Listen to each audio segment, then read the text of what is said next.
দুপুরে রান্নাবান্না শেষ হওয়ার পরে হঠাৎ শুনলাম মেহমান আসবে, তাই মেহমানের জন্য আবার নতুন করে রান্না করতে হলো।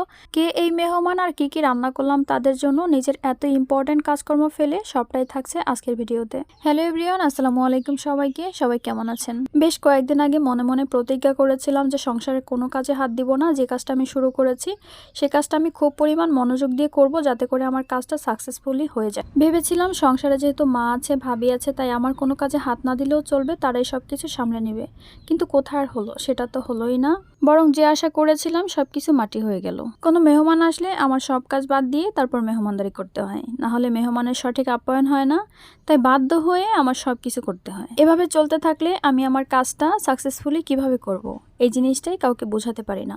সবাই ভেবে নিয়েছে আমি যেহেতু বাড়িতেই থাকি তাই বাড়ির সমস্ত কাজে আমি হাত দিতে পারবো। কিন্তু কেউ এটা বুঝতে চায় না, একটা মানুষ যদি বাইরে ফুল টাইম জব করে বা কোনো কাজ করে তাহলে সে সংসারের সমস্ত কাজ কিভাবে সামলায়। হ্যাঁ, করা যায়, তবে যদি সে একা থাকে। একা থাকলে বাধ্য হয়ে অনেক কিছু করতে হয়, তবে তার একটা টাইম মেনটেন করে সে কাজটা করে নেয়। কিন্তু যদি সংসারে অনেক লোক থাকে তখন তারই সব কেন দায়িত্ব থাকবে। বাইরের সমস্ত ইনকামের দায়িত্বটা যেহেতু সে পালন করছে, তাহলে বাকি দায়িত্ব কি সবাই নিতে পারে না? সেখানেও তার হাত দিতে হয়। আসলে সমস্যাটা হলো, মানুষকে যদি বেশি প্রশ্রয় দেওয়া হয় বা বেশি সাপোর্ট করা হয়, তখন এই মানুষগুলো তার উপরে সব বিষয়ে নির্ভরশীল হয়ে পড়ে। চিন্তা করে সবকিছু সেই সামলে নিবে, কিন্তু এটা কেমন কথা?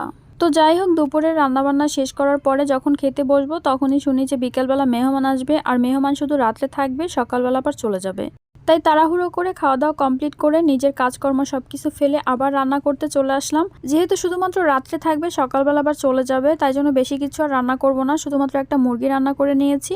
আর দুপুরে আমাদের জন্য যেটা রান্না করেছিলাম, ডাল আছে, ভাজি আছে, মাছ ভুনা আছে, তো এইসব দিয়েই হচ্ছে রাত্রেবেলাটা হয়ে যাবে।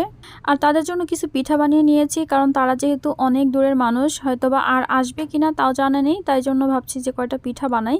আর এই পিঠাগুলো কিন্তু অনেক বেশি মজা হয়, তাই ভাবলাম যে এই পিঠাগুলোই বানাই।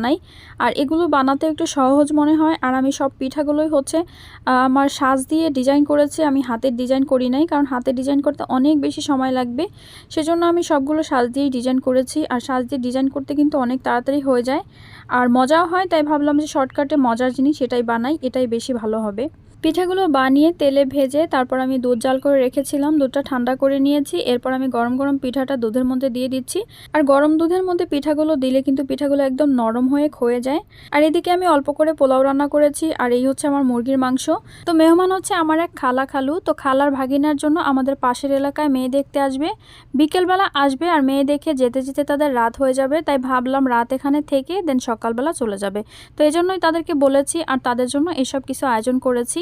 আসলে শর্টকাটে যতটুকু পেরেছি ততটুকুই করেছি, কারণ আমার আবার কাজ আছে, আর আমার কাজ ফেলে এইসব করেছি, তাই জন্য আমার কাজের অনেক ক্ষতি হয়ে গেছে। আমার কাজ না থাকলে, হাতে সময় থাকলে আমি আর অনেক কিছু আয়োজন করতাম, কিন্তু দুঃখের বিষয় আমি কোনো কিছুই করতে পারিনি। মেহমান হচ্ছে আল্লাহর রহমত, আর মেহমান দেখলে আমি কখনোই অখুশি হই না। মেহমান দেখলে আমি সবসময় অনেক বেশি খুশি হই, একদম মন থেকে বলছি। আমাদের বাসায় কোনো মেহমান আসলে তাদেরকে নতুন নতুন আইটেম বানিয়ে খাওয়াতে আমার অনেক বেশি ভালো লাগে। কিন্তু এই মুহূর্তে আমি কাজে এত পরিমাণ ব্যস্ত যে আমি কোনো কিছুই করতে পারলাম না, তাই মনের মধ্যে অনেক বেশি খারাপ লাগছে। কিন্তু তারপরও আমার কাজ ফেলে আমি যতটুকু পেরেছি করেছি। আমার জায়গায় অন্য কেউ থাকলে এত বেশি মেন্টালি প্রেশারি একটা কাজ থাকা অবস্থায় সে নিজের কাজ ফেলে কখনোই এসব করতে উঠতো না। কিন্তু তারপরও আমার মনে হয় যে বাসায় একজন মেহমান আসলে তার একটু আপ্যায়ন করা উচিত, কারণ সে তো আমাদের বাসায় প্রতিদিন আসবে না বা আসে না, তো একটু আপ্যায়ন হলেও তাকে করা উচিত। তো সব কাজ কমপ্লিট করে মেহমানদের খাওয়া দাওয়া করালাম। এর মধ্যে আমার ছেলেও প্রাইভেট থেকে চলে এসেছে, তাকেও খেতে দিলাম। এরপর আমিও খাওয়া দাওয়া করে আমার কাজে বসে পড়বো, সারা রাতই আমার কাজ করতে হবে। তো আজকের ভিডিওটা আপনাদের কাছে কেমন লেগেছে অবশ্যই কমেন্ট করে জানাবেন, আর ভালো লাগলে অবশ্যই লাইক কমেন্ট শেয়ার করে দিবেন। সবাই ভালো থাকবেন, সুস্থ থাকবেন। আল্লাহ হাফেজ, আসসালামু আলাইকুম।